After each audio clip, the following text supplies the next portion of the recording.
नमस्कार विद्यार्थी मित्रो, आमचे YouTube channel science and education corridor यामध्ये आपले सर्वांचे स्वागत. BEd CET मार्च 2026 या अनुषंगाने आपण शिक्षक अभिवृत्ती याचे 100 प्रश्नोत्तरे या व्हिडिओमध्ये पाहणार आहोत. हा आपला भाग 9 आहे. यापूर्वी आपण 8 भाग प्रदर्शित केले आहेत. जे भाग आपण पाहिले नसतील ते पाहून घ्यावेत. तर चला करू या व्हिडिओला सुरुवात. पाठांतर करण्याच्या पद्धतीचे तोटे काय आहेत? ऑप्शन 2, संकल्पना समजत नाही आणि मुले पाठांतर कालांतराने विसरून जातात. म्हणजेच ऑप्शन 2 आपलं करेक्ट उत्तर आहे.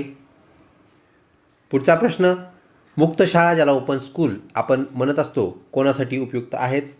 फक्त हुशार मुलांसाठी, 2 ज्यांना नियमित शाळेत येणे शक्य नाही अशा विद्यार्थ्यांसाठी, फक्त परदेशी लोकांसाठी आणि कोणासाठीही नाही. तर ऑप्शन 2 ज्यांना नियमित शाळेत येणं शक्य होत नाही अशा लोकांसाठी, अशा विद्यार्थ्यांसाठी मुक्त शाळा उपयुक्त ठरलेल्या आपल्याला पाहायला भेटतात. ऑप्शन 2 करेक्ट उत्तर होय. शिक्षकाने वर्गात लोकशाही मूल्य कशी दाखवावीत?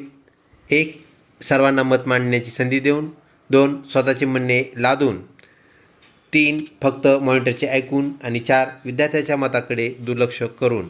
तर ऑप्शन 1 जो आहे तो म्हणजे सर्वांना मत मांडण्याची जी संधी आहे ती दिल्यानंतर लोकशाहीचं ते मूल्य आहे जे की आपल्याला विद्यार्थ्यांमध्ये रुजवलेलं पाहता येतो. ऑप्शन 1 करेक्ट उत्तर होय. व्हिडिओ आवडत असल्यास नक्कीच लाईक करा, चॅनलला सबस्क्राईब करण्यास विसरू नका. संगीत आणि कला विषयाचा शिक्षणात काय उपयोग? 1 मुलांचा मानसिक ताण कमी होतो आणि एकाग्रता वाढण्यास मदत होते, 2 फक्त वेळ जातो, 3 परीक्षेत मार्क मिळत नाहीत, 4 मुलांचे बिघडण्याचे साधन आपल्याला संगीत असलेलं पाहायला मिळतं. ऑप्शन 1 मानसिक तणाव कमी करण्यास संगीत मदतगार आहे. तसेच कॉन्सन्ट्रेशन वाढणे म्हणजेच एकाग्रता वाढणे हेही संगीताचं एक अमूल्य वरदान आपल्याला पाहायला मिळतं. ऑप्शन 1 आपलं करेक्ट उत्तर होय. पुढचा प्रश्न, अध्यापन ही एक कला आहे की विज्ञान? तर आपल्याला शिकवणे ही कला आहे का विज्ञान असा हा प्रश्न विचारलेला आहे. 1 ती फक्त कला आहे, 2 ते फक्त विज्ञान आहे, 3 कला आणि विज्ञान या दोन्हीचा संगम आहे आणि 4 यापैकी काहीही नाही. विद्यार्थी मित्रो, ज्याच्या नावामध्येच शास्त्र आहे म्हणजे शिक्षणशास्त्र ज्याला आपण म्हणत असतो तर ते शास्त्र आहे. तसेच शिकवण्यासाठी आपल्याला वेगवेगळ्या पद्धती वापराव्या लागतात. त्या पद्धतीनं आपण कला जर म्हटलं तर कला आणि विज्ञान यांचा अनोखा संगम म्हणजेच शिक्षण पद्धती, शिकवण्याची पद्धती ज्याला आपण अध्यापन पद्धती असं म्हणतो. म्हणजेच शिकवणे, अध्यापन ही कला आणि विज्ञान ह्या दोन्हीचा संगम आहे. ऑप्शन 3 आपलं करेक्ट उत्तर होय. पुढचा प्रश्न, जर एखादा विद्यार्थी अपशब्द वापरत असेल, शिवीगाळ करत असेल तर आपलं तिथं मत आपण मांडावं असाही प्रश्न सांगत आहे. तर यामध्ये आपल्याला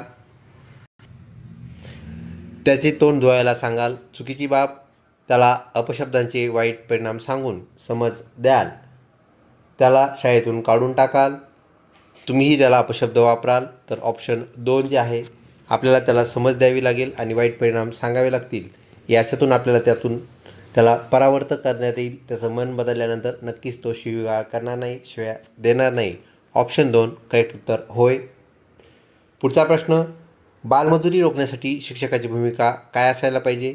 1 शिक्षकाने काहीही करू नये, चुकीची भूमिका, पालकांचे प्रबोधन करावे आणि मुलांना शाळेत येण्यास प्रवृत्त करावे, 3 मुलांच्या कामाचे पैसे वाढवून मागावेत, पोलिसांना सांगून पालकांना तुरुंगात टाकावे. ऑप्शन 2 हा आपला संयुक्तिक ऑप्शन असलेला पाहायला मिळतो. पालकांचं प्रबोधन करून विद्यार्थ्यांना शाळेत येण्यास आपण प्रवृत्त करणे म्हणजेच आपण त्यांना शाळेत आणण्यास वाव देणे. ऑप्शन 2 आपलं करेक्ट उत्तर होय. पुढचा प्रश्न, शिक्षकाने तंत्रज्ञानाचा म्हणजे टेक्नॉलॉजीचा वापर का करावा? 1 फॅशन म्हणून, 2 शिकवणे अधिक सुलभ होते आणि परिणामकारक होण्यासाठी, स्वतःचा वेळ वाचवण्यासाठी, मुलांना कार्टून दाखवण्यासाठी. तर ऑप्शन 2 जो आहे आपलं सुलभीकरणाचं काम आहे. आपलं शिकवणं म्हणजेच अध्यापन काम आपण चांगलं करणं यासाठी आपण टेक्नॉलॉजीचा नक्कीच वापर केला पाहिजे. आता आपण जे अध्यापन करत आहोत हे पण टेक्नॉलॉजीच्या मदतीने आहे. आपला जो क्लास आहे त्यामध्ये आपण जे शिकत आहात ते या तंत्रज्ञानाच्या मदतीने शिकत आहात. म्हणजेच अध्ययन दोन्हीसुद्धा गोष्टी शिकणे, शिकवणे सोप्या झालेल्या आपल्याला टेक्नॉलॉजीमुळे पाहायला मिळतात. ऑप्शन 2 करेक्ट उत्तर. पुढचा प्रश्न, विद्यार्थ्याच्या यशाचे श्रेय कोणाला द्यावे? तर स्वतःला म्हणजे शिक्षकाला दुसरं विद्यार्थ्याची मेहनत आणि सर्वांचे मार्गदर्शन, शाळेच्या इमारतीला आणि केवळ नशिबाला. तर ऑप्शन 2 करेक्ट उत्तर होय. त्याला मार्गदर्शन करणारे, त्याचे मार्गदर्शक, सुलभक आणि विद्यार्थ्याची स्वतः असलेली मेहनत या सर्व बाबींनी मिळून यश संपादन करता येते. ऑप्शन 2 करेक्ट उत्तर होय. परीक्षा का घेतली जाते, म्हणजेच परीक्षेचं काय काम आहे आपल्या अध्ययन प्रक्रियेमध्ये, असा हा प्रश्न मुलांचे भविष्य ठरवण्यासाठी, 2 मुलांनी काय शिकले आहे आणि कुठे सुधारणा हवी आहे हे समजण्यासाठी, मुलांना नापास करण्यासाठी आणि फी वसूल करण्यासाठी आपल्याला परीक्षा दाखवाव्या लागतात. म्हणजेच ऑप्शन 2 मुलं कुठे काय शिकलेत आणि ते कसं वापरतील, म्हणजे त्याला आपण मूल्यमापन म्हणतो, इव्हॅल्युएशन असं म्हणत असतो. आणि ते केल्याने आपल्याला परीक्षा घेण्यातील त्या विद्यार्थ्याच्या ज्या त्रुटी आहेत त्याला आपल्याला सुधारता येतात. सुधारणा करण्याचा जो वाव आहे हा आपल्याला त्याला दाखवता येतो. ऑप्शन 2 करेक्ट उत्तर. मूल्य शिक्षण, व्हॅल्यू एज्युकेशन, ज्याला आपण मॉरल व्हॅल्यूज असं सुद्धा म्हणतो, तर हे आपण कशासाठी देत असतो? 1 चांगले चारित्र्य निर्माण करण्यासाठी, 2 फक्त माहिती मिळवण्यासाठी, 3 नोकरीसाठी मूल्य शिक्षण आवश्यक आहे, 4 पैसे कमवण्यासाठी आवश्यक आहे. तर ऑप्शन 1 आपल्याला चारित्र्यसंपन्न विद्यार्थी घडवण्यासाठी मूल्य शिक्षण त्यात रुजवणं गरजेचं आहे. ऑप्शन 1 करेक्ट उत्तर होय. जर शाळेत पाणी पिण्याची सोय नसेल तर शिक्षक काय करतील?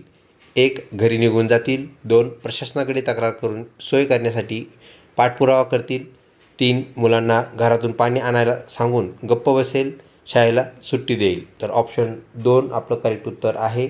आपल्याला प्रशासनाला म्हणजेच मुख्याध्यापक तसेच जे आपलं वरिष्ठ प्रशासन असेल त्यांना आपल्याला कळवावं लागेल की पाण्याची सुविधा शाळेमध्ये नाही आहे आणि विद्यार्थ्यांना त्या संदर्भात होणारा जो त्रास आहे यातून मुक्तता करण्यासाठी आपल्याला विनवणी तसेच त्यांना पाठपुरावा करणं गरजेचं आहे, जेणेकरून पाण्याची सोय शाळेत केली जाईल. ऑप्शन 2 इथे आता विद्यार्थी मित्र, आपण जी BEd CETला जो फॉर्म भरलेला आहे, विद्यार्थ्याची निर्णय घेण्याची क्षमता ह्यावर आधारित हा प्रश्न आहे. निर्णय क्षमतेशी तर आपल्याला निर्णय घ्यावा लागेल आणि वरच्या प्रशासनाकडे तक्रार करावी लागेल. ऑप्शन 2 करेक्ट उत्तर होय. शिक्षकाची वाणी म्हणजे स्पीच कशी असावी, तर शिक्षकाच्या काही संहिता आहेत, त्याचं वर्तणूक कसं असावं याबद्दल काही संहिता आहेत, त्या संदर्भातला हा प्रश्न. खूप कडक आणि धाक दाखवणारी, काही गरज नाही. मृदू, स्पष्ट आणि प्रेरणादायी, फक्त ओरडणारी आणि खूप हळू किंवा खूप जोरात म्हणजेच मोठ्याने त्याचा आवाज असू नये. शिक्षकाचा आवाज हा मृदू म्हणजेच त्याला आपण सॉफ्ट म्हणतो, त्यानंतर स्पष्ट आणि नंतर प्रेरणादायी असला पाहिजे, जेणेकरून विद्यार्थ्याला त्याचा फायदा होईल. ऑप्शन 2 करेक्ट उत्तर आहे. स्वशिस्त, ज्याला आपण सेल्फ डिसिप्लिन असं म्हणत असतो, तर स्वशिस्त म्हणजे काय? 1 शिक्षकांच्या गैरहजेरीतही शांत राहणे, याला स्वशिस्त म्हणणे. 2 भीतीपोटी नियम पाळणे. 3 मार खाल्ल्यावर सुधारणे आणि कोणाचेही न ऐकणे म्हणजे स्वशिस्त होय. तर ऑप्शन 1. तर आपल्याला कोणी ऑब्झर्व करत असो किंवा नसो, हे असताना आपण ज्या बाबी करत असतो त्यालाच आपण स्वयंशिस्त असं म्हणतो. ऑप्शन 1 करेक्ट उत्तर होय. पुढचा प्रश्न, शाळा आणि समाज यांच्यातील दुवा कोण असतो? 1 शिपाई, 2 मुख्याध्यापक आणि शिक्षक, त्यानंतर 3 विद्यार्थी, 4 राजकारणी. तर ऑप्शन 2 मुख्याध्यापक आणि शिक्षक आपलं करेक्ट उत्तर होय. ते शाळा आणि समाज यातील दुवा असतात. विद्यार्थ्यांना आणि समाजाला ते जोडतात आणि त्या दोघांच्या मधला पूल आपल्याला म्हणता येईल, ब्रिज म्हणता येईल, जे समाज निर्मितीमध्ये एक महत्त्वाची भूमिका बजावते. ऑप्शन 2 करेक्ट उत्तर होय. पुढचा प्रश्न, वर्गात ओरडणे म्हणजे मोठ्याने शिक्षकांनी बोलणे, रागावणे आपण त्याला म्हणू किंवा खेकासणे असं म्हणूया, तर शिक्षकासाठी योग्य आहे का? 1 हो, त्यामुळे मुलं गप्प बसतील. 2 नाही, यामुळे भीतीचे वातावरण निर्माण होते आणि संवाद थांबतो. आपण अगोदरच पाहिलेलं आहे, शिक्षक आणि विद्यार्थी यामधला संवाद थांबणे कामाचे नाही. संवाद जर थांबला तर अध्यापन प्रक्रिया आपल्याला मंदावलेली पाहायला मिळते, थांबलेली पाहायला मिळते. ऑप्शन 2 आपलं करेक्ट उत्तर होय. पुढचा प्रश्न, जिज्ञासा, ज्याला आपण क्युरिओसिटी असं म्हटलं, म्हणजेच काय? 1 शांत राहणे, 2 काहीतरी नवीन जाणून घेण्याची ओढ असणे, 3 भीती वाटणे आणि 4 राग येणे. ऑप्शन 2 काहीतरी नवीन जाणून घेण्याची जी मनाला ओढ असते तिलाच आपण जिज्ञासा, क्युरिओसिटी असं म्हणत असतो. ऑप्शन 2 करेक्ट उत्तर. पुढचा प्रश्न, अभ्यासक्रम, ज्याला करिक्युलम आपण म्हणत असतो, कोण ठरवते? 1 स्वतः शिक्षक ठरवतात, 2 शिक्षण मंडळ म्हणजे स्टडी ऑफ बोर्ड किंवा शासन ठरवते, त्यानंतर 3 विद्यार्थी आणि 4 पालक. तर विद्यार्थी मित्रो, स्टडी ऑफ बोर्ड्स ज्याला आपण म्हणत असतो, तर शिक्षण मंडळ हे ठरवत असते, जे की शासनाचा भाग असते. मग त्यामध्ये विविध बोर्ड्स आपल्याला पाहायला मिळतात, जसं की स्टेट बोर्ड असेल, त्यानंतर CBSE, NCERT असे विविध बोर्ड्स आपल्या भारतामध्ये तसेच महाराष्ट्रामध्ये कार्यरत असलेले आपल्याला पाहायला मिळतात. तर हे आपापला अभ्यासक्रम करिक्युलम ठरवत असतात, म्हणजेच शिक्षण मंडळ अभ्यासक्रम ठरवते. पुढचा प्रश्न, शिक्षकाने स्वतःचे हस्ताक्षर ज्याला हँडरायटिंग आपण संबोधत असतो कसे ठेवावे? 1. खूप सुंदर असणे वळणदार असणे गरजेचं आहे, काही गरज नाही. 2. किमान वाचता येईल असे असणे. 3. खराब असले तरी चालते. आणि 4.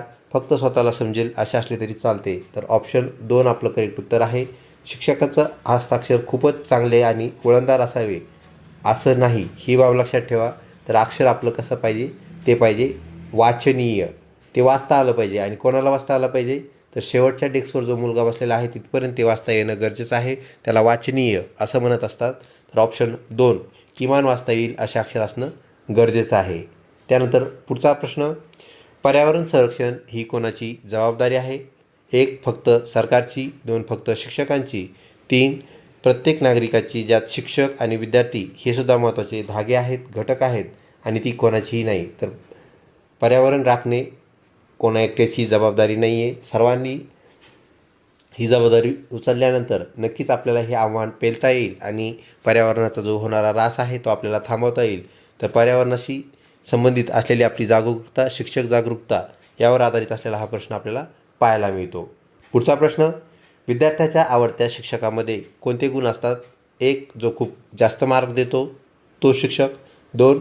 जो विद्यार्थ्यांना समजून घेतो आणि छान शिकवतो. 3. जो कधीच गृहपाठ देत नाही आणि जो खूप सुट्ट्या घेतो. तर ऑप्शन 2 जो आहे आपलं करेक्ट उत्तर होय. पुढचा प्रश्न, ज्ञान हे कशासाठी वापरावे? 1. दुसऱ्यावर हुकूमत गाजवण्यासाठी.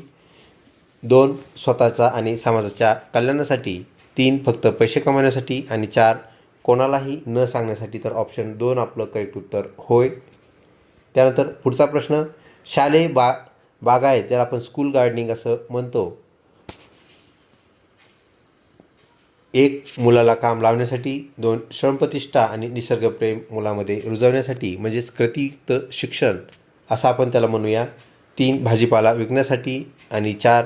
आपल्या शाळेचा वेळ खर्च करण्यासाठी, म्हणजेच वेळ घालवण्यासाठी. तर विद्यार्थी मित्र, ऑप्शन 2 श्रमप्रतिष्ठा याने वाढते. सर्व मुलं त्यांना दिलेल्या जबाबदाऱ्या पार पाडू लागतात आणि शिक्षकांचाही त्यात सहभाग असतो. यामुळे त्यांच्यामध्ये श्रमप्रतिष्ठेचं जे महत्त्व आहे ते वृद्धिंगत होतं आणि निसर्गप्रेम रुजवण्यास आपल्याला मदत होते. ऑप्शन 2 करेक्ट उत्तर. जर तुमचा पगार वेळेवर झाला नाही तर तुम्ही काय कराल? तर मार्चेंडिंग यामध्ये आपल्याला पाहायला मिळतं, टॅक्स डिडक्शन, टॅक्स अकाउंटेशन होत असतं, त्यामुळे पगार मागे पुढे झालेला आपल्याला पाहायला मिळतो. असं जर झालं तर आपण काय करायला पाहिजे?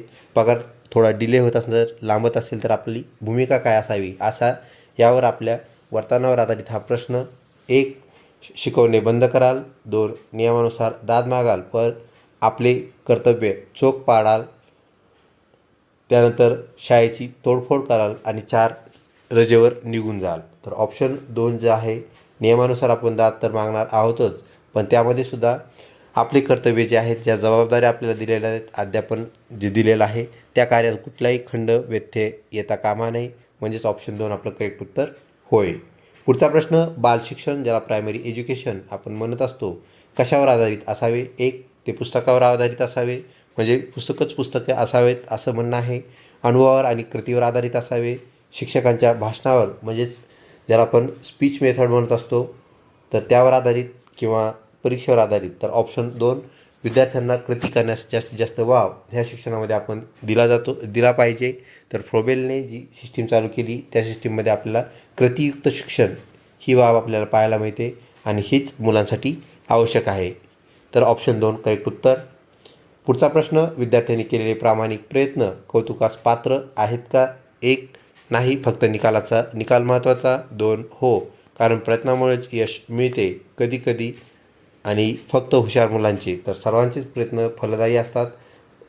प्रत्यक्ष फळ आपल्याला मार्कमध्ये लगेच दिसलं नाही तरी तर आपल्याला ते पुढील ती पायाभरणी असते आणि मार्क्स नंतर आपल्याला दिसतातच, ही बाब आपण लक्षात ठेवावी. ऑप्शन 2 आपलं करेक्ट उत्तर होय. शिक्षकाने विद्यार्थ्यांना प्रश्न विचारण्याची संधी का द्यावी? एक शिक्षकाचे काम कमी होण्यासाठी, दोन मुलांच्या शंकाचे निरसन होऊन ते सक्रिय राहण्यासाठी, वर्गात वेळ जाण्यासाठी आणि मुलांना त्रास देण्यासाठी. तर ऑप्शन 2 आपलं करेक्ट उत्तर होय. त्यांच्या शंकांचं निरसन झाल्यानंतर ते अधिक सक्रिय होतील, त्यांना अधिक अध्ययनात रस येईल. वेळेचे व्यवस्थापन म्हणजे टाईम मॅनेजमेंट शिक्षकासाठी आवश्यक असते का किंवा का आवश्यक आहे? तर 1 अभ्यासक्रम वेळेवर पूर्ण करण्यासाठी, 2 वेळेवर घरी जाण्यासाठी, 3 स्वतःची कामे करण्यासाठी, 4 पगार कापला जाऊ नये म्हणून वेळेचं मॅनेजमेंट करावे. तर ऑप्शन 1 अभ्यासक्रम वेळेवर पूर्ण करण्याची जबाबदारीसुद्धा शिक्षकाची असते. त्यामुळे आपल्याला तासिका ज्या आहेत त्या ठराविक दिलेल्या असतात. त्याप्रमाणे आपल्याला अध्ययन आणि अध्यापन ही प्रक्रिया काय करावी लागते? पार पाडावी लागते. म्हणजेच आपल्याला टाईम टेबल, टाईम मॅनेजमेंट ह्या बाबी सांभाळाव्या लागतात. ऑप्शन 1 आपल्याला इथे दिलेल्या पर्यायापैकी करेक्ट उत्तर होय. शिक्षणाची गंगा घरोघरी याचा अर्थ काय आहे? तर सर्वांना पाणी मिळावे, शिक्षण प्रत्येक मुलापर्यंत पोहोचले पाहिजे, शिक्षकांनी मुलांच्या घरी जाऊन शिकवावे आणि प्रत्येकाने शाळा बांधावी. तर ऑप्शन 2 आपलं करेक्ट उत्तर होय. शिक्षक प्रत्येक मुलापर्यंत, शेवटच्या विद्यार्थ्यापर्यंत पोहोचले पाहिजे असं थीम असलेली बाब म्हणजे शिक्षणाची गंगा घरोघरी हे आपल्याला पाहायला मिळते. नव्या युगाचा शिक्षक कसा असावा? 1 जुन्याच पद्धतीचा वापर करणारा असावा, 2 आधुनिक तंत्रज्ञान आणि जुनी मूल्ये यांचा मेळ घालणारा असावा, मोबाईलवर राहणारा असावा, कोणाचेही न ऐकणारा असावा. ऑप्शन 2 आपलं करेक्ट उत्तर होय. त्यानंतर पुढचा प्रश्न, विद्यार्थी संसद ज्याला आपण बालसंसद असे म्हणत असतो याचे महत्त्व काय आहे? 1 राजकारणात शिकवण्यासाठी, 2 जबाबदारी आणि लोकशाहीची जाणीव करून देण्यासाठी, 3 निवडणुकीसाठी आणि 4 गप्पा मारण्यासाठी. तर ऑप्शन 2 जे आहे आपलं करेक्ट उत्तर होय. पुढचा प्रश्न, गुणवत्ता वाढीसाठी काय करावे? 1 सतत सराव करावा, योग्य मूल्यमापन व्हावे, 2 फक्त परीक्षा रद्द करणे, पुस्तके बदलणे आणि काहीही करू नये ही काही कृती नाही. तर ऑप्शन 1 आपलं करेक्ट उत्तर होय. मूल्यमापनातूनच आपल्याला त्रुटी दुरुस्त करण्याचा वाव मिळतो. ऑप्शन 1 करेक्ट उत्तर होय. शिक्षकाने वर्गात भेदभाव केला तर काय होईल? 1 शिस्त लागेल, चुकीची बाब, 2 मुलामध्ये असंतोष आणि न्यूनगंड निर्माण होईल, 3 मुले हुशार होतील आणि 4 काहीही होणार नाही. ऑप्शन 2 आपलं करेक्ट उत्तर ठरते. तर मुलामध्ये असंतोष म्हणजेच नाराजी तयार होईल आणि न्यूनगंड होण्यास अधिक वाव मिळेल. ऑप्शन 2 करेक्ट उत्तर. यश मिळवण्यासाठी सर्वात महत्त्वाचे काय आहे? 1 नशीब लागणे, चुकीची बाब, 2 चिकाटी मेहनत आणि योग्य मार्गदर्शन लाभलं तर नक्कीच यश आपल्याला मिळते. यश मिळवण्यासाठी पैशांची गरज नसते, यश मिळवण्यासाठी वशिलाच लागतो असंही नाही. ऑप्शन 2 करेक्ट उत्तर होय. तुम्ही BEdला आता CETला फॉर्म भरलेला आहे, तुम्ही BEd करण्यास उत्सुक आहात, तर कशामुळे उत्सुक आहात, का उत्सुक आहात असा प्रश्न. 1 फक्त पदवी हवी म्हणून तुम्ही BEd करायला लागले, 2 घरच्यांचा सांगणं आहे BEd कर म्हणून आपण BEd करायला लागलो, 3 शिक्षकी व्यवसायासाठी आवश्यक कौशल्य आणि ज्ञान मिळवण्यासाठी आपल्याला BEd करण्याची इच्छा आहे आणि 4 वेळ घालवण्यासाठी आपण BEd करत आहोत. आपल्या जीवनात खूप वेळ आहे बाकी, त्यामुळे BEd करून घ्या, 2 वर्षाचं आहे असं आपलं म्हणणं आहे का, असं या प्रश्नाचं म्हणणं आहे. तर ते तसं नाही, ते आहे ऑप्शन 2. आपल्याला शिकवण्याची जी उर्मी आपल्यामध्ये आहे, आपल्याला माहीत आहे आपण विद्यार्थ्याला चांगल्या प्रकारे शिकवू शकतो. आपला जीवन सत्कारणी लागण्यासाठी आपल्याला नक्कीच BEd उपयुक्त ठरणार आहे याचा आपल्याला ठाम विश्वास आहे. त्यामुळे ऑप्शन 3 आपलं करेक्ट उत्तर होय. पुढचा प्रश्न, वर्गात एखादा विद्यार्थी सतत मोबाईल वापरत असेल तर काय कराल? 1 मोबाईल जप्त करून तो कधीच परत करणार नाही, 2 मोबाईलचे तोटे समजावून सांगून तासाच्या वेळी तो बंद ठेवण्यास सांगाल, त्याला वर्गाबाहेर काढाल, त्याच्या पालकांना फोन करून त्याला मारण्यास सांगाल. तर ऑप्शन 2 आपल्याला त्याला काउन्सिलिंग करणं गरजेचं आहे. तर त्याला काउन्सिलिंग करून आपण त्याची मोबाईल वापरायची जी पद्धती आहे, चुकीची पद्धती आणि अधिक मोबाईल वापरायची पद्धती यावर आपण अंकुश जर ठेवला तर नक्कीच आपल्याला यात यश मिळेल. ऑप्शन 2 करेक्ट उत्तर होय. निरंतर शिक्षण ज्याला आपण लाईफलॉंग लर्निंग असे म्हणत असतो म्हणजे काय? फक्त शाळेत शिकणे, आयुष्यभर नवीन गोष्टी शिकत राहण्याची वृत्ती, वयस्कर लोकांचे शिक्षण आणि पदवी मिळाल्यानंतर शिक्षण थांबवणे. ऑप्शन 2 आपलं करेक्ट उत्तर आहे. शिक्षण कधीही थांबत नसते. जरी आपली डिग्री संपली, डिग्रीला टाईमटेबल असतो, कालावधी असते, परीक्षा असते, त्यानंतर प्रमाणपत्र असतं, परंतु शिक्षण हे आयुष्यभर चालत असतं. त्यालाच आपण निरंतर शिक्षण किंवा लाईफलॉंग लर्निंग असं म्हणत असतो. ऑप्शन 2 आपलं करेक्ट उत्तर होय. शिक्षकाने फळ्यावर लिहिलेला मजकूर कसा पुसावा, तर फळा पुसण्याची एक टॅक्ट आहे, ती आपण लक्षात ठेवा, म्हणजेच आपल्याला ती नंतर शिकवण्यात येणारच आहे. तर आपलं जे डस्टर आहे त्या डस्टरने आपल्याला त्याला काय करावं लागतं, इरेज करावं लागतं. इरेज करताना आपल्याला वरून खाली म्हणजेच ह्या दिशेला पुसत यावं लागतं. त्याप्रमाणे आपण त्याला स्वच्छ करणं गरजेचं आहे.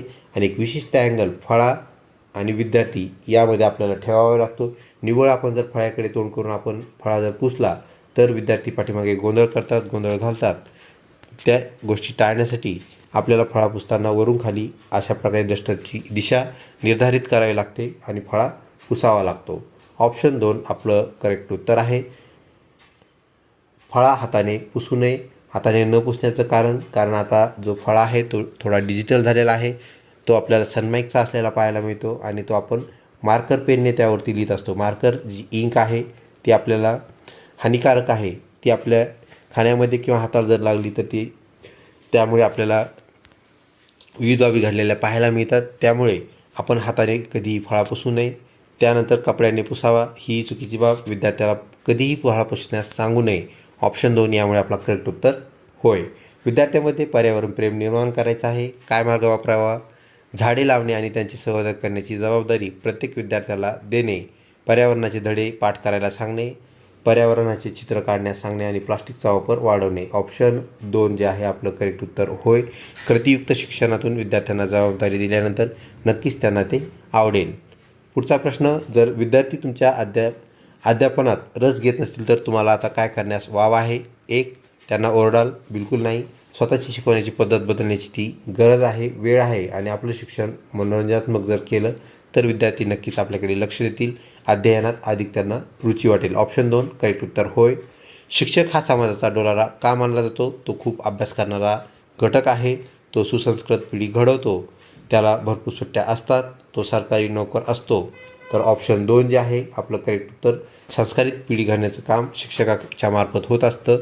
त्यामुळे तो समाजाचा डोलारा आहे असं मानलं जातं. पुढचा प्रश्न, सर्व शिक्षा अभियानचे घोषवाक्य काय आहे. एकच ध्यास, शिक्षण विकास, सारे शिकूया, पुढे जाऊया, शिक्षण आमचा हक्क आहे, शाळा सुंदर, शिक्षण उत्तम. तर ऑप्शन 2 जे आहे आपण प्रत्येक जिल्हा परिषदवरती हे पाहिलं असेल, सारे शिकूया, पुढे जाऊया, हे सर्व शिक्षा अभियान याचं घोषवाक्य आहे, ब्रीदवाक्य आहे. ऑप्शन 2 करेक्ट उत्तर. विद्यार्थ्याच्या व्यक्तिमत्व विकासात सर्वात महत्त्वाचा घटक कोणता. महागडे कपडे असणे चुकीची बाब, आत्मविश्वास आणि नैतिक मूल्य जोपासणे, फक्त खेळणे आणि मार्क. तर ऑप्शन 2 जो आहे आपलं करेक्ट उत्तर होय. त्यात नैतिक मूल्य आणि आत्मविश्वास भरलेला असणं गरजेचं आहे. तर तो त्याला व्यक्तिमत्व विकासास उपयुक्त ठरणारा घटक होय. पुढचा प्रश्न विद्यार्थी मित्रो, शालेय शिस्तीबाबत शिक्षकाची भूमिका कशी असावी. 1 प्रेमळ पण ठाम, 2 खूप भीतीदायक, 3 पूर्णपणे दुर्लक्ष करणारी, 4 केवळ नियमावर आधारित. ऑप्शन 1 करेक्ट उत्तर होय. त्यानंतर पुढचा प्रश्न, ज्ञान ज्याला आपण नॉलेज आणि शहाणपण ज्याला विजडम असं म्हणतो, या दोघांमध्ये काय फरक आहे. 1 दोन्ही एकच आहेत. 2 ज्ञान म्हणजे माहिती तर शहाणपण म्हणजे माहितीचा योग्य वापर. 3 शहाणपण फक्त मोठ्या माणसाकडे असते. 4 ज्ञान पुस्तकातून मिळते पण शहाणपण पुस्तकातून मिळत नाही. ऑप्शन 2 आपल्याला मिळालेलं जे ज्ञान आहे त्याचा वापर करणे म्हणजेच शहाणपणा असतो. म्हणजेच आपल्या माहितीचं यथोचित वापर करणं आपण गरजेचं आहे. योग्य ठिकाणी जर माहिती आपण वापरली तर नक्कीच त्याचा आपला फायदा होतो. त्यानंतर पुढचा प्रश्न, व्हिडिओ आवडत असल्यास नक्कीच लाईक करा. जर एखादा विद्यार्थी विचारलेल्या प्रश्नाचे उत्तर चुकीचे देत असेल तर आपलं म्हणणं काय असावं, आपण काय कृती करावी असा हा प्रश्न. 1 त्याला रागावून खाली बसवा, बिलकुल बसू नका, त्याचं डिमोरलायझेशन होईल. 2 त्याच्या उत्तरातील त्या चांगल्या भागाचे कौतुक करून दुरुस्ती करा. 3 दुसऱ्या विद्यार्थ्याला हसायला सांगा. 4 उत्तराकडे दुर्लक्ष करा. ऑप्शन 2 आपलं करेक्ट उत्तर होय. शिक्षकाने वर्गात भेदभाव टाळण्यासाठी कोणते पाऊल उचलले पाहिजे. 1 सर्व विद्यार्थ्यांना समान नावाने हाक मारावी आणि समान संधी द्यावी. 2 फक्त श्रीमंत मुलांकडे लक्ष द्यावे. 3 मुलांच्या जातीवर चर्चा करावी. 4 हुशार मुलांना वेगळे बसवावे. तर आपल्याला समान विद्यार्थ्यांना बोलवायला पाहिजे. म्हणजेच आपण एका विद्यार्थ्यांना बेटा किंवा अशा प्रकारचं एखादं प्रबोधन देऊ शकतो जे सगळ्यांना सारखंच सगळ्यांना एकच द्यायचं आहे. आणि त्याप्रमाणे त्यांना जर बोलवलं तर सर्वांना वाटतं की आपल्याला सर्व विद्यार्थ्यांना शिक्षक समान समजत आहेत. एखाद्याला आडनावाने बोलवलं, एखाद्याला वेगळ्या नावाने बोलवलं, यामुळे त्यामध्ये आपल्याला न्यूनगंड तयार झालेला पाहायला मिळू शकतो. तर ऑप्शन 1 सर्वांना एकाच नावाने बोलावणे, हाक मारणे आणि समान संधी देणे यात आपल्याला उत्तर असलेलं पाहायला मिळतं. पुढचा प्रश्न, मातृभाषा ही शिक्षणाचे माध्यम का असावी? तर प्राथमिक स्तरावर म्हणजेच लहान जे विद्यार्थी असतात त्यांचं शिक्षण मातृभाषेत असायला पाहिजे. हे कशामुळे? तर 1 कारण ती सोपी असते. 2 कारण विचार व्यक्त करणे आणि समजणे मातृभाषेत सहज शक्य होते. कारण इतर भाषा अवघड असतात. कारण सरकारने तसे सांगितले आहे. तर सगळ्या गोष्टी विसरून मातृभाषा जी आहे तर ती आपल्याला सहज आचरणात आणता येते, शिकता येते. कारण घरची भाषा आणि शाळेतली भाषा जर एकच असेल तर विद्यार्थ्यांना आपले विचार मांडण्यास कुठल्याही प्रकारची द्विधा मनस्थिती झालेली जाणवत नाही. ऑप्शन 2 करेक्ट उत्तर होय. पुढचा प्रश्न, विद्यार्थ्यांमध्ये स्टेज डेअरिंग जी असते त्याला आपण स्टेज फिअर, स्टेजची भीती जर आपण म्हटलं तर कशी घालवाल, स्टेज डेअरिंग कशी आणाल असा हा प्रश्न. त्यांना स्टेजवर जाण्यास मनाई करावी, चुकीची बाब. त्यांना वारंवार भाषणे आणि सादरीकरण याची संधी उपलब्ध जर करून दिली तर त्यांच्यात स्टेज फिअर कमी होईल, म्हणजेच भीती कमी होईल आणि डेअरिंग वाढेल. त्यांना ओरडावे आणि त्यांना शांत बसून घ्यावे. ऑप्शन 2 जो आहे करेक्ट उत्तर आहे. पुढचा प्रश्न, मूल्यमापन करताना शिक्षकाने कोणत्या बाबीकडे लक्ष द्यावे, गोष्टीकडे लक्ष द्यावे? 1 फक्त गुणांकडे लक्ष देणे. 2 विद्यार्थ्याची प्रगती, कौशल्य आणि वर्तनातील बदल याची नोंद ठेवणे. हस्ताक्षराकडे नोंद आपण लक्ष देणे आणि पालकाची आर्थिक परिस्थिती पाहून आपण त्याचे मूल्यमापन करणे चुकीची बाब आहे. ऑप्शन 2 करेक्ट उत्तर. शाळेत स्नेहसंमेलन ज्याला गॅदरिंग आपण म्हणत असतो साजरे केले जाते. कशामुळे करतात? 1 नंबर मुलांच्या सुप्त गुणांना वाव देण्यासाठी, शिक्षकांना आराम मिळावा म्हणून, फी वाढवण्यासाठी आणि फक्त नाच गाण्यासाठी नाही. तर ऑप्शन 1 करेक्ट उत्तर होय. पुढचा प्रश्न, संगणक हा शिक्षकाची जागा घेऊ शकतो का? हो, पूर्णपणे. 2 नाही, संगणक हे फक्त एक साधन आहे. शिक्षकाची भावनिक जोड महत्त्वाची आहे. 3 भविष्यात होऊ शकेल. 4 संगणकाची गरज नाही. तर ऑप्शन 2 आपलं करेक्ट उत्तर असलेलं पाहायला भेटतं. उत्तर जरी नकारात्मक असलं, डबल नकारात्मक आहे म्हणजे ते सकारात्मक आपल्याला पाहायला मिळेल. तर संगणक आपली जागा घेऊ शकणार नाही, परंतु संगणकाची जागा एका चांगल्या शिक्षकाला घेता येते. जसं संगणक चालवायला विद्यार्थ्यांना आवडत असतं तसंच आपला स्नेह जर आपलं अध्यापन, आपलं आचरण जर व्यवस्थित असेल तर शिक्षकसुद्धा संगणकापेक्षा विद्यार्थ्यांना जास्त आवडतील. ऑप्शन 2 करेक्ट उत्तर होय. विद्यार्थ्यांमध्ये सहकार्य ही वृत्ती कशी विकसित करता येईल? त्यांना गट प्रकल्प देऊन, त्यांना एकमेकाशी बोलू न देऊन, त्यांना सतत स्पर्धेत ठेवून, त्यांना एकटे काम करायला सांगून. तर विद्यार्थी मित्रो, 2 नंबरचा जो ऑप्शन आहे तो आपल्याला असा पाहायला भेटतो, त्याला एकमेकाशी बोलू न देणे. तर शिकवण्याची अजून एक पद्धती आपल्याला पाहायला मिळते, त्याला आपण ग्रुप डिस्कशन म्हणजे GD असं म्हणत असतो. तर ग्रुप डिस्कशनमध्ये छोटे छोटे ग्रुप करून विद्यार्थ्यांना एकमेकांशी बोलण्यास सांगितले जाते. म्हणजेच विद्यार्थ्यांना एकमेकांशी बोलू न देणं हा पर्याय चुकीचा आहे. कारण विचारांची देवाणघेवाण, बोलणे ही एक बाब आहे. बोलणे म्हणजे नेहमी चुकीचे असते अशी बाब नाही आहे. तर ऑप्शन 1 जो आहे, गट कार्य दिल्याने आपल्याला त्यांना, कोणाला गट कार्य दिल्यानंतर फेविकॉल लागतो, कोणाला फेविकॉल घ्यायचा असतो, द्यायचा असतो, मागायचा असतो. ह्या गोष्टीमुळे त्यांच्यामध्ये बॉन्डिंग निर्माण झालेली आपल्याला पाहायला भेटते.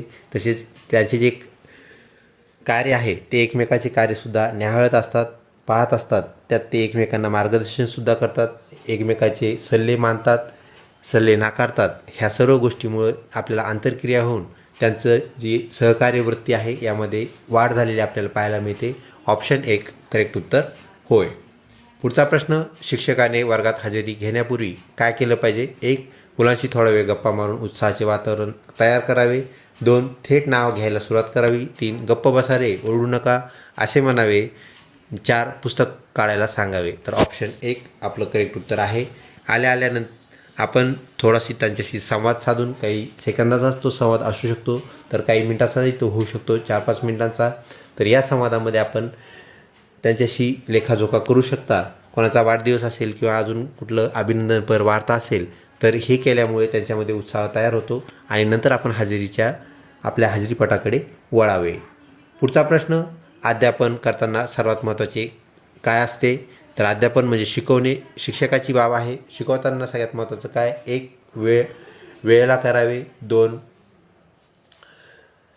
विषयाच्या स्पष्टतेला महत्त्व द्यावे. 3, शिक्षकाच्या पेहरावाला महत्त्व द्यावे. आणि फळ्याच्या स्वच्छतेला महत्त्व द्यावे. सर्वात महत्त्वाची गोष्ट एकच आहे आणि ती म्हणजेच अध्यापन.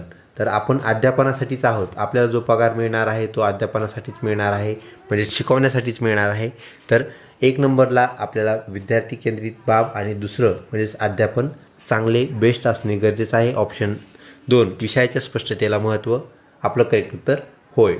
विद्यार्थ्याच्या चुकावर शिक्षकाने कशी प्रतिक्रिया द्यावी? 1, नकारात्मक आणि शिक्षादायक, याने विद्यार्थी हिरमुसून जाईल. चुकीची बाब, सकारात्मक आणि मार्गदर्शक, पूर्णपणे दुर्लक्ष करणे चुकीचे, पालकाकडे तक्रार करणे चुकीचे. ऑप्शन 2, करेक्ट उत्तर होय. पुढचा प्रश्न, शालेय ग्रंथालय हे शाळेचे काय मानले जाते? तर ते शाळेचे हृदय असते. ते आपल्याला उपयुक्त ठरणारी बाब आहे. ऑप्शन 2, करेक्ट उत्तर होय. 2, जर एखादा विद्यार्थी गृहपाठ करून आला नसेल तर आपली भूमिका काय असावी? 1, त्याला वर्गाबाहेर उभा करणे चुकीची बाब, न येण्याचे कारण जाणून घेऊन पुन्हा करण्याची संधी देणे, त्याची वही फाडून टाकणे आणि त्याला घरी पाठवून देणे. ऑप्शन 2, करेक्ट उत्तर होय. त्यानंतर पुढचा प्रश्न, शिक्षण ही प्रक्रिया कोठे चालते? 1, ती फक्त शाळेत चालते, ती फक्त घरी चालते, ती सर्वत्र चालते आणि ती ग्रंथालयात चालते. तर ती सर्वच चालणारी आहे, म्हणजे शाळेत येण्याअगोदर, शाळेत आल्यानंतर, घरी गेल्यानंतर, समाजात गेल्यानंतर शिक्षण एक निरंतर चालू असते. फॉरेवर असणारी प्रक्रिया म्हणजेच एज्युकेशन, शिक्षण ही होय. ऑप्शन 3, करेक्ट उत्तर. शिक्षकाने आपले व्याकरण का सुधारावे? तर शिक्षकाकडे विद्यार्थी आदर्श म्हणून पाहत असतात. चुकण्याची संधी शिक्षकाला मिळत नाही, ही बाब लक्षात घ्या. मोस्टली शिक्षक हा करेक्ट असावा आणि चुकलंच तर त्याने मान्य करावं की अरे इथं चुकून झालं. तर तसं मान्य केल्यानंतर आपण नक्कीच त्याकडे सुधारण्याचा जो वाव आहे, विद्यार्थ्यांना सुधारण्याचा सुद्धा चान्स त्यामुळे मिळत असतो. मोस्ट ॲक्युरेसी त्यांच्यामध्ये आलेली पाहायला मिळते. तर येथे आपले व्याकरण का सुधारावे असा हा प्रश्न. 1, कारण विद्यार्थी शिक्षकाचे अनुकरण करतात. बरोबर गोष्ट आहे, कारण परीक्षा द्यायची असते. कोणाशीही बोलण्यासाठी आपल्याला त्याची गरज असते, केवळ पगार वाढवण्यासाठी नाही. तर ऑप्शन 1 आपलं करेक्ट उत्तर होय. त्यानंतर पुढचा प्रश्न, विद्यार्थ्यामध्ये संशोधक वृत्ती कशी तयार करता येईल? आपल्याला क्रिएटिव्हिटी आपल्याला करायची आहे, रिसर्चकडे ते वळायले पाहिजे. यासाठी आपण काय करायला असा हा प्रश्न. 1, त्यांना प्रश्न विचारण्यास प्रवृत्त करून आणि प्रयोगात सहभागी करून त्यांना हे करायला लावू. 2, त्यांना उत्तरे पाठ करायला सांगू. पाठांतर ही चुकीची बाब आहे. मगाशीच आपण एका प्रश्नामध्ये पाहिलं, पाठांतरामुळे आपल्याला विसरण्याची जी समस्या आहे ती जाणवते. त्यांना प्रयोगशाळेत जाऊ देऊ नये आणि पुस्तके त्यांना फक्त पाठ्यपुस्तकच वाचायला सांगावे, हे चुकीचं आहे. ऑप्शन 1 आपलं करेक्ट उत्तर होय. पुढचा प्रश्न, राष्ट्रीय शैक्षणिक धोरण 2020 मधील शिक्षणाचा पॅटर्न काय आहे? तर राष्ट्रीय शैक्षणिक धोरण जे आहे याचा शिक्षणाचा जो पॅटर्न आहे तर तो आपल्याला थोडा बदललेला पाहायला मिळतो. यामध्ये 5, 3, 3 आणि 4 अशा प्रकारचा आपल्याला बदल झालेला पाहायला मिळतो. ऑप्शन 2 आपलं करेक्ट उत्तर होय. अगोदरचा जो पॅटर्न होता तर आपला तो पॅटर्न 1 ते 8 असा होता. त्यानंतर 10+2 असाही पॅटर्न आपल्याला पाहायला मिळतो, म्हणजे तो पॅटर्न 10वी+2 म्हणजेच 12वी असा पॅटर्न झालेला पाहायला मिळतो. आणि आताचा जो पॅटर्न आहे त्यामध्ये पूर्व माध्यमिक व माध्यमिक ह्या गटामध्ये आपल्याला थोडा बदल झालेला पाहायला मिळतो. तर 5, 3, 3, 4 आपलं करेक्ट उत्तर होय. शिक्षकाने वर्गात कोणत्या विद्यार्थ्याला सन्मान द्यावा? फक्त हुशार विद्यार्थ्यांना, शांत विद्यार्थ्यांना, प्रत्येक विद्यार्थ्याला, कोणालाच नाही. तर ऑप्शन 3 करेक्ट उत्तर आहे. प्रत्येक विद्यार्थी युनिक आहे, तो स्पेशल आहे, ही गोष्ट आपण कायम लक्षात ठेवावी आणि प्रत्येकाला समान आपल्याला सन्मान देणं गरजेचं आहे. डिजिटल बोर्डचा वापर कशासाठी करावा? फक्त चित्रपट पाहण्यासाठी चुकीची बाब. क्लिष्ट संकल्पना व्हिडिओ आणि ॲनिमेशनद्वारे सोप्या भाषेत करून सांगण्यासाठी, शिक्षकांचे काम कमी करण्यासाठी आणि फळ्याची जागा डिजिटल बोर्डला द्यावी. ऑप्शन 2 करेक्ट उत्तर होय. शिक्षकी पेशा निवडण्याचे तुमचे कारण काय? आत्ताच आपण तो बी एड संदर्भात जो प्रश्न पाहिला, बी एड करण्यास आपण इच्छुक आहात, तर इथं शिक्षक होण्यास आपण इच्छुक आहात, म्हणजे बी एड नंतरची ही गोष्ट आहे. तर शिक्षक व्हायला तुम्हाला आवडेल. कशामुळे आवडेल? 1, कारण नोकरी सोपी आहे. 2, कारण भरपूर सुट्ट्या मिळतात. 3, समाज घडवण्यासाठी आणि ज्ञान देण्याची आवड आहे म्हणून. आणि 4, दुसरा काही पर्याय नव्हता म्हणून मी शिक्षक होतो किंवा शिक्षक व्हायला लागलो, असं आपण म्हणणं चुकीचं आहे. ऑप्शन 3 करेक्ट उत्तर होय. विद्यार्थ्याच्या आवाजाच्या तीव्रतेवर शिक्षकांनी कसे नियंत्रण ठेवावे? विद्यार्थी जर गलका करत असतील, ओरडत असतील तर आपण काय करावे असा हा प्रश्न. 1. स्वतः मोठ्याने ओरडावे. 2. हाताने खुणा करून किंवा शांत राहून, बेंचेस वाजवून आणि वर्गाबाहेर जाऊन. तर ऑप्शन 2 जो आहे तो सर्वात बेटर आहे. हाताने आपण शांत बसा असं आपण सांगू शकतो. तसेच आपण काहीच न बोलता जर काही सेकंद थांबलं तर विद्यार्थ्यांना कळून जातं की आपण त्यांना शांत राहण्याचा इशारा करत आहोत. ऑप्शन 2 करेक्ट उत्तर होय. आणि शिक्षकच जर मोठमोठ्याने ओरडून सांगत असेल शांत राहा, शांत राहा, तर हे चुकीचं आहे. कारण शांत राहा हे आपल्याला ओरडून म्हणता येत नाही. ही गोष्ट लक्षात ठेवा. कारण त्यामुळेच काय तयार होतो तर तयार होतो गोंगाट. आणि गोंगाटच आपल्याला थांबायचं असेल तर गोंगाट करून गोंगाट थांबवता येणार नाही. ऑप्शन 2 करेक्ट उत्तर. मुलांचे अधिकार त्याला आपण चाइल्ड्स राईट्स असं म्हणत असतो. याबद्दल शिक्षकाला माहिती असणे का गरजेचे आहे? 1. मुलांचे शोषण थांबण्यासाठी आणि त्यांचे संरक्षण करण्यासाठी. त्यानंतर फक्त जनरल नॉलेजसाठी. 2. कायद्याची भीती घालण्यासाठी आणि शिक्षकाला अधिकार मिळवण्यासाठी. तर ऑप्शन 1 आपलं करेक्ट उत्तर होय. तर 14 वर्षाखालील मुलांना कामावर म्हणजेच कुठल्याही ठिकाणी काम करण्यास मज्जाव शासनाने नियम घालून, आपल्या संविधानाने नियम घालून केलेला आहे. तर तो मज्जाव असेल किंवा इतर जे नियम आहेत जे लहान मुलांशी निगडीत आहेत ते आपल्याला माहीत असणं गरजेचं आहे. ते कशासाठी? तर त्यांचं जे शोषण होत आहे ते आपल्याला थांबवण्यासाठी आणि त्या शोषण होऊ नये व त्यांच्या आत्मसंरक्षणाचे, मुलाधिकारांचे संरक्षण व्हावे यासाठी आपल्याला ते नियम माहीत असणं गरजेचं आहे. पुढचा प्रश्न. जर एखादा विद्यार्थी अभ्यासात मागे असेल तर आपण खेळात पुढे असेल तर आपण काय करायला पाहिजे? त्याला खेळापासून रोखायला पाहिजे. चुकीची गोष्ट. खेळातील कौशल्याचे कौतुक करून अभ्यासातही त्याला मदत करायला पाहिजे. त्याला शाळेतून काढून टाकायला पाहिजे आणि फक्त अभ्यासावर लक्ष केंद्रित कर असं आपण त्याला सांगायला पाहिजे. ही चुकीची बाब. ऑप्शन 2 त्याला आपल्याला अभ्यास वाढव आणि खेळावरसुद्धा लक्ष कॉन्सन्ट्रेट कर हे सांगणं गरजेचं आहे. तो एक उत्तम खेळाडू होऊ शकतो, पण त्यासाठी त्याला अभ्यासाचीसुद्धा गरज लागणार आहे. कारण त्याला त्याचं बेसिक एज्युकेशन संपल्यानंतरच त्याच्या खेळाला काय होईल? महत्त्व प्राप्त होईल. तो जर शाळा सोडून किंवा त्यांनी शाळा जर मध्ये त्याची खंडित झाली तर ते चालणार नाही. तो खेळाडू होऊ शकणार नाही. याचं महत्त्व त्याला पटवून दिल्यानंतर नक्कीच तो दोन्ही बाबीवर कॉन्सन्ट्रेट करेल आणि चांगला खेळाडू होऊन सुशिक्षित खेळाडू झालेला आपल्याला पाहायला मिळेल, ज्याचा त्याला फायदा होईल. पुढची जी बाब आहे, पुढचा प्रश्न जो आहे तो म्हणजेच अध्यापन साहित्य, ज्याला आपण टीचिंग एड्स असं म्हणतो, ते केव्हा वापरायचे? जेव्हा शिक्षक थकलेले असतात म्हणून अध्यापन साहित्य मांडून दिले. चुकीची बाब. जेव्हा संकल्पना स्पष्ट करण्याची त्याची गरज असते तेव्हा ते आपण दाखवणं गरजेचं आहे. त्यानंतर दररोज तासाच्या शेवटी दाखवावे, चुकीचं आहे. आणि कधीच वापरू नये हे सुद्धा चुकीचं. ऑप्शन 2 करेक्ट उत्तर होय. पुढचा प्रश्न. विद्यार्थ्यामध्ये वेळेचे नियोजन, टाईम मॅनेजमेंट कसे रुजवाल? 1. स्वतःच्या सर्व कामे वेळात करून आणि वेळापत्रकाचे महत्त्व त्यांना पटवून देऊन. 2. उशिरा येणाऱ्या पोरांना मारून. त्यानंतर 3. त्यांना घड्याळ भेट देऊन. आणि 4. दिवसातून 10 वेळा ओरडून सांगून. ऑप्शन 1 आधी आपण वेळा पाळणं गरजेचं आहे. दिलेली कामं वेळेत करणं गरजेचं आहे. हे विद्यार्थी पाहत असतात, अनुकरण करतात आणि आपोआप टाईम मॅनेजमेंट शिकून जातात. पुढचा प्रश्न. शालेय परिपाठ, ज्याला आपण स्कूल असेंब्ली म्हणत असतो, का आवश्यक आहे? 1. हजेरी तपासण्यासाठी. 2. मुलामध्ये शिस्त, मूल्य आणि एकात्मता रुजवण्यासाठी. शिक्षकांचे भाषण मुलांना ऐकवण्यासाठी आणि उन्हात उभे राहण्यासाठी नाही. तर ऑप्शन 2 करेक्ट उत्तर होय. शिक्षकांनी विद्यार्थ्याच्या वयोगटाचा विचार का करावा? शिक्षकाने विद्यार्थ्यांच्या वयोगटाचा विचार का करावा? त्यांच्या मानसिक क्षमतेनुसार शिकवण्यासाठी, त्यांना घाबरण्यासाठी, त्यांचे कपडे पाहण्यासाठी, त्यांच्या उंचीनुसार रांग लावण्यासाठी. तर ऑप्शन 1 आपलं करेक्ट उत्तर होय. पुढचा प्रश्न. शिक्षक दिन कोणाच्या जन्मदिवसानिमित्त साजरा केला जातो? तर ऑप्शन 2 डॉक्टर सर्वपल्ली राधाकृष्णन यांच्या जन्मदिनानिमित्त 5 सप्टेंबर या दिवशी आपण राष्ट्रीय शिक्षक दिन साजरा करत असतो. किंवा आपण लक्षात ठेवा 5 सप्टेंबर. त्यानंतर पुढचा प्रश्न. अभ्यास सेल्फ स्टडीसाठी शिक्षकाने काय करावे? 1. विद्यार्थ्यांना ग्रंथालयात जाण्यास उत्सुक करावे, त्यांना सर्व उत्तरे लिहून द्यावीत, काही मदत देऊ नये आणि ट्युशन लावायला सांगावे. तर ऑप्शन 1 आपलं करेक्ट उत्तर होय. त्यांना ग्रंथालयास पाठवण्यास आपण उद्युक्त करणं गरजेचं. पुढचा प्रश्न. शिक्षकाने आपल्या रागावर म्हणजेच अँगरवरती नियंत्रण कसे ठेवावे? का ठेवावे? 1. कारण रागामुळे विद्यार्थ्याची असलेली नाते बिघडते आणि शिकवण्यावर परिणाम आपल्याला झालेला पाहायला मिळतो. 2 मुख्याध्यापक ओरडतील. 3 BP वाढतो. 4 मुलांना हसू येईल. ऑप्शन 1 करेक्ट उत्तर होय. पुढचा प्रश्न, समावेशक शिक्षण ज्याला आपण इन्क्लुझिव्ह एज्युकेशन असं म्हणत असतो, यामध्ये कोणाचा समावेश होतो? 1 फक्त श्रीमंत मुलांचा.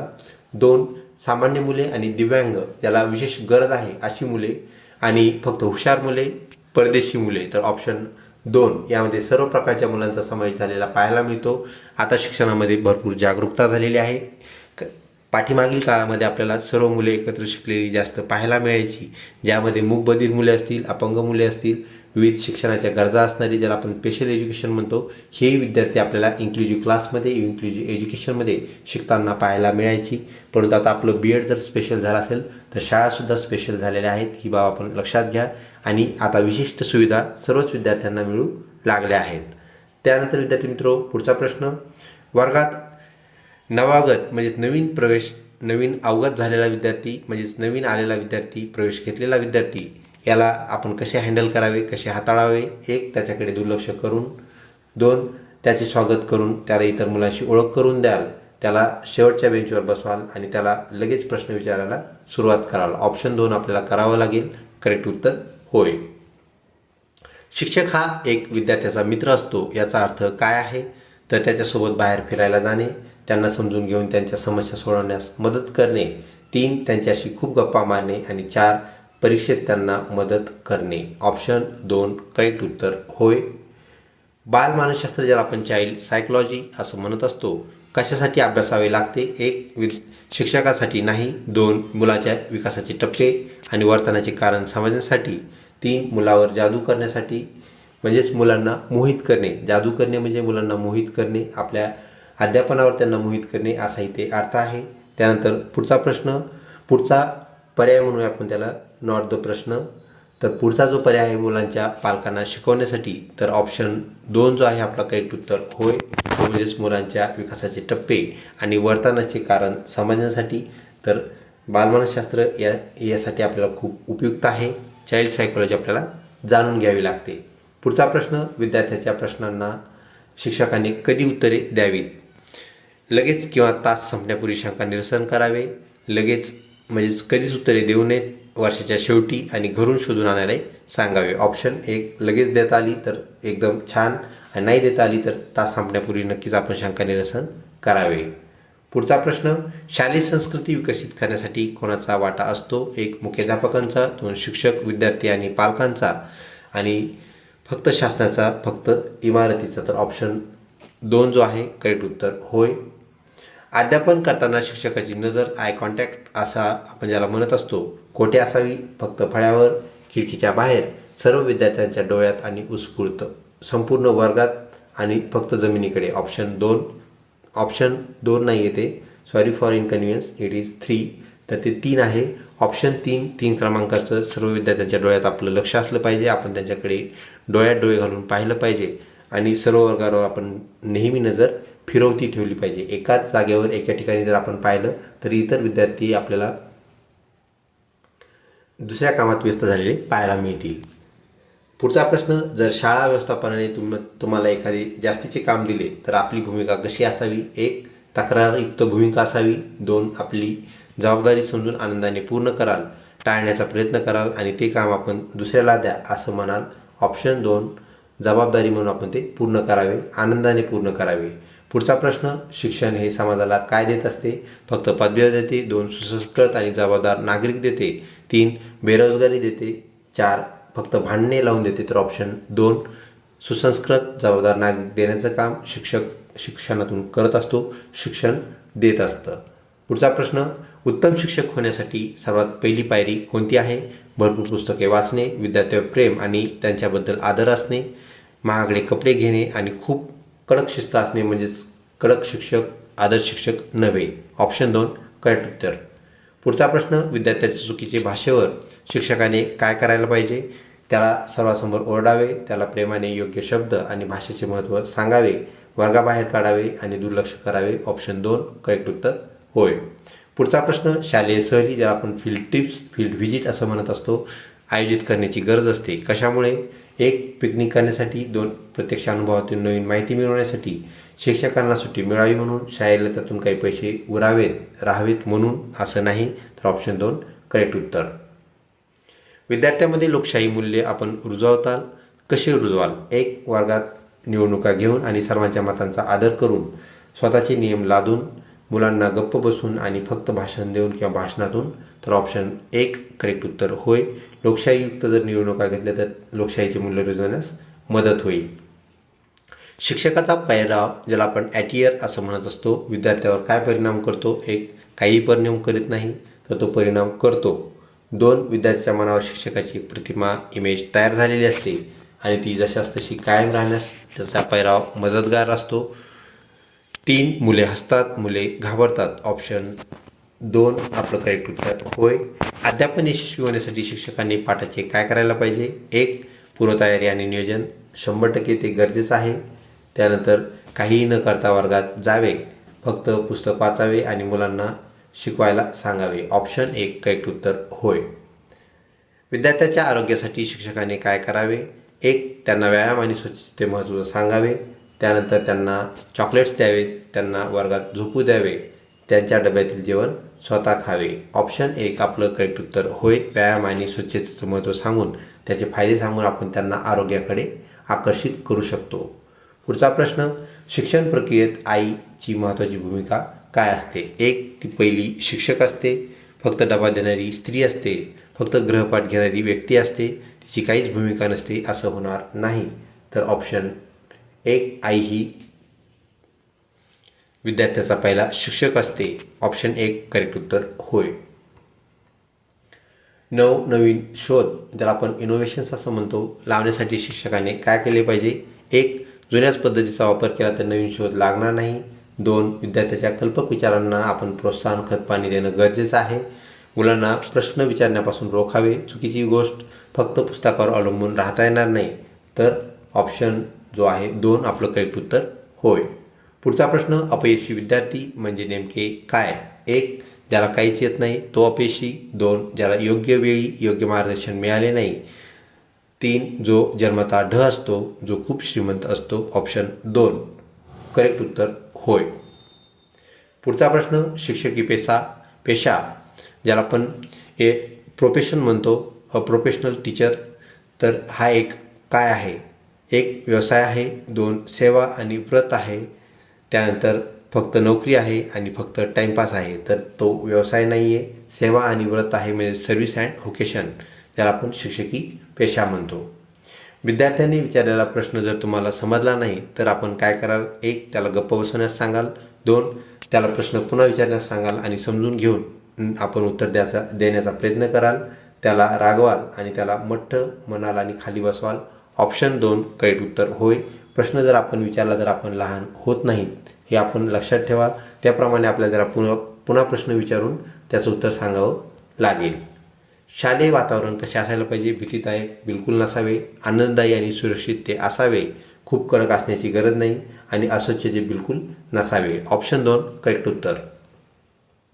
मुलांची बुद्धी कशाने विकसित होते? 1. फक्त पाठांतराने. चुकीची बाब. विचार करण्याच्या प्रक्रियेने आणि वाचनाने. खूप वेळ झोपल्याने. खूप TV पाहिल्याने. तर ऑप्शन 2 विचार प्रक्रिया एक महत्त्वाची बाब आहे. तर विकासनासाठी जसं आपल्याला शरीरासाठी जेवण महत्त्वाचं आहे, तसंच आपल्या बुद्धीला चालना मिळण्यासाठी वाचन महत्त्वाचं आहे. तर ऑप्शन 2 आपला करेक्ट उत्तर होय. शिक्षकाचे चारित्र्य, ज्याला आपण कॅरेक्टर असं म्हणत असतो, महत्त्वाचे असते. तो चारित्र्यवान, चारित्र्य संपन्न, चारित्र्यशील असावा. कशामुळे? 1. मुले शिक्षकाचा आदर्श डोळ्यापुढे समोर ठेवून घडत असतात. पगार मिळवण्यासाठी, कोणाशी भांडण न करण्यासाठी आणि फक्त फोटो काढण्यासाठी. तर ऑप्शन 1 करेक्ट उत्तर होय. पुढचा प्रश्न, वर्गात अंधार जर झाला असेल, थोडं अंधुक दिसत असेल तर शिक्षकाने काय करावे? तसेच शिकवावे. चुकीची गोष्ट, खिडक्या उघडून किंवा लाईट लावून प्रकाशाची सोय करावी. तास रद्द करावा आणि मुलांना घरी पाठवावे. ऑप्शन 2 करेक्ट उत्तर होय. शिक्षकाची निर्णय क्षमता या घटकातून आलेला हा प्रश्न. तर डिसिजन मेकिंग ही एक शिक्षकाची विल पॉवर असते, त्यावर आधारित आलेला हा प्रश्न. पुढचा प्रश्न, अभ्यास करताना कंटाळा येत असेल तर आपण काय करावे? 1. अभ्यास सोडून द्यावा. 2. अभ्यासाच्या पद्धतीत थोडा बदल करावा किंवा ब्रेक घ्यावा. आणि त्यानंतर खूप कॉफी प्यावी, झोपून राहावे. तर ऑप्शन 2 आपलं करेक्ट उत्तर आहे. खूप कॉफी पिणे चुकीचं आहे. कॉफीमध्ये असणारा जो घटक आहे ज्याला आपण कॅफीन असं म्हणत असतो, तर हा जो कॅफीन घटक आहे चहामधल्या घटकाशी म्हणजे टी जो आहे ह्या टीपेक्षा तो काय असतो 10x म्हणजे 10 पट काय असतो घातक असतो. ही बाब आपण लक्षात ठेवा. खूप कॉफी पिणं चुकीची बाब आणि झोपून राहावे हा काही तोडगा नाही. ऑप्शन 2 करेक्ट उत्तर. आजच्या प्रश्नावलीमधला शेवटचा प्रश्न, पालक आणि शिक्षक यांच्यातील संवाद कशासाठी हवा? एकमेकांच्या तक्रारी करण्यासाठी, 2 विद्यार्थ्याच्या सर्वांगीण विकासासाठी आणि समस्या सोडवण्यासाठी, 3 पैशाची देवाणघेवाण करण्यासाठी आणि 4 फक्त गप्पा मारण्यासाठी पालक सभा ज्या आपण PTA असं म्हणत असतो ती असावी. तर ऑप्शन 2 करेक्ट उत्तर होय. विद्यार्थी मित्रो, अशा प्रकारे आजचा आपला जो भाग 9 होता तो इथे संपतो. भाग 10 लवकरच प्रदर्शित होणार आहे.